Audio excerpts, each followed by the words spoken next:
Après une nouvelle journée de bus éprouvante, nous sommes enfin arrivés à Salamanque, le couvent San Esteban, couvent massif de l'ordre des Dominicains. C'est assez agréable pour nous d'arriver dans une ville ou une bourgade et de se dire que nous sommes ici chez nous.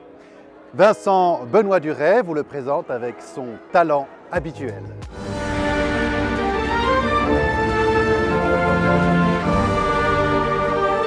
Nous voici devant la façade du couvent Sant Esteban, édifié entre 1524 et 1610.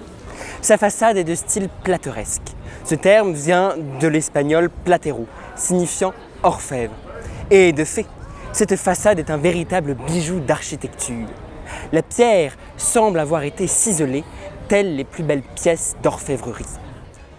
Nous voici désormais dans le superbe cloître du couvent Sant Esteban de Salamanque, lieu particulièrement propice à la réflexion des moines, qui d'ailleurs, au moment de la contre-réforme catholique, fournirent un travail intellectuel particulièrement édifiant. La présence dominicaine a durablement marqué les lieux, comme en témoigne la présence de cette croix dominicaine encadrée par deux angelots au-dessus de l'accès pour aller au cloître.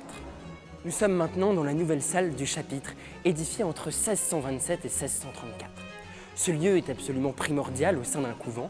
C'est notamment l'endroit où toutes les grandes décisions qui ont trait à la vie de la communauté sont prises d'une façon collégiale. Ici, devant un des lieux emblématiques du couvent Sant Esteban, Sainte Thérèse d'Avila est l'une des grandes figures qui a marqué les lieux. Au fond de cette petite chapelle, vous pouvez voir la porte qu'empruntait son confesseur. Cet escalier, édifié entre 1653 et 1656, à la demande du prieur du couvent, Domingo de Soto, qui donna le nom à ce lieu, fut réalisé par l'architecte dominicain Martín de Santiago, qui fut également à l'œuvre dans le cloître. Il est caractérisé par cette voûte gothique absolument splendide et également ces riches sculptures dans le plus pur style plateresque qui caractérisaient déjà la façade absolument grandiose de ce couvent. Nous voici maintenant dans le haut cloître qui symbolise l'accès à la connaissance et également le désir du ciel auquel doivent mener les études théologiques.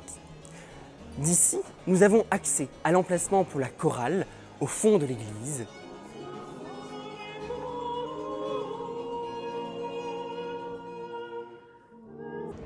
Bonjour tout le monde, je suis sœur Marie-Joseph, donc des Dominicaines du Saint-Nom de Jésus.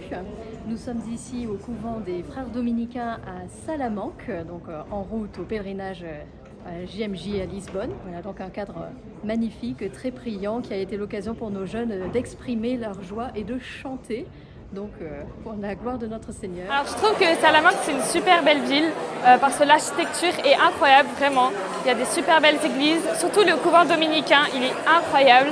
Il y a aussi une très belle ambiance dans les bars et tout ça, c'est tout le temps la fête. J'adore cette ville, elle est trop belle. Après la visite du couvent, quel honneur de pouvoir célébrer la messe dans la cathédrale de Salamanque. Nous n'étions plus très sûrs d'être sur terre ou au ciel, tant la liturgie en ces lieux ressemble à celle des anges.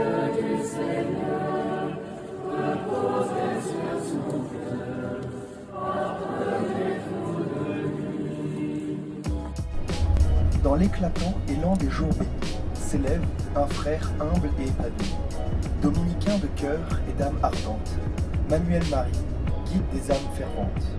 Ô noble dominicain, apôtre de ta joie, ton zèle est contagieux, tel un feu qui se propage. Dans l'ardeur de ta foi, notre amour prend son émoi, unissant les peuples en un grand pèlerinage. Que les voiles chantent les louanges de ta vie.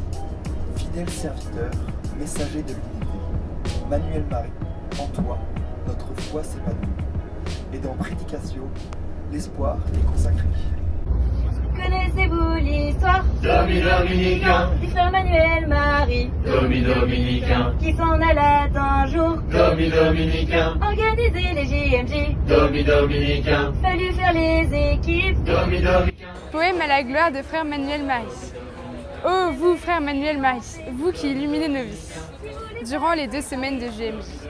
Vous qui êtes le chef de nous ici, chacun doit respect à votre génie et comme un phare vous éclairez notre nuit. Grâce à vous, la chance nous sourit et on ne peut que vous dire merci pour tout ce que l'on vit ici.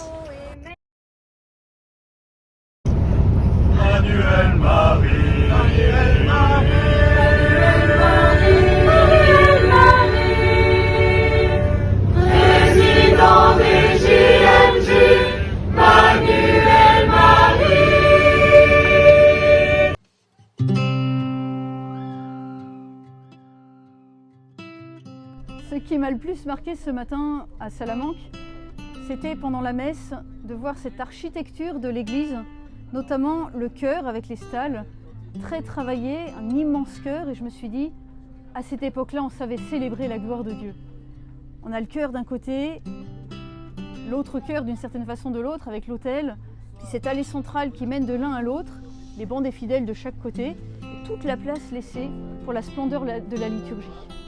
Et de fait, quand nous avons célébré, les volutes d'encens, le chant des jeunes, moi j'ai trouvé ça magnifique. Les jeunes sont un peu fatigués, donc ce soir, c'est soirée libre.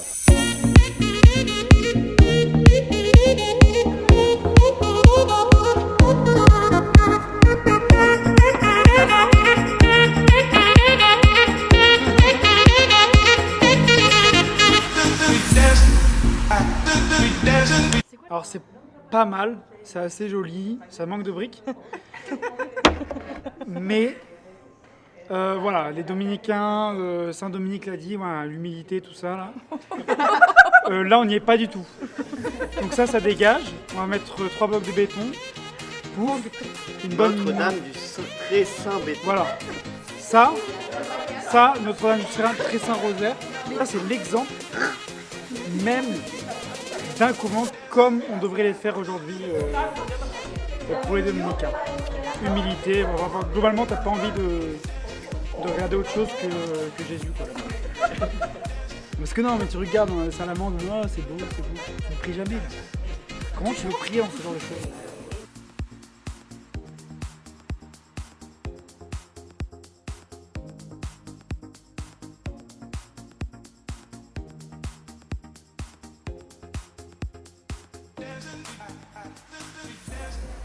Tac! Mi nombre es Edouard. Vale. Si. Je fais ton cheveu dans la caméra là. J'espère qu'il filme pas parce que c'est hyper gênant.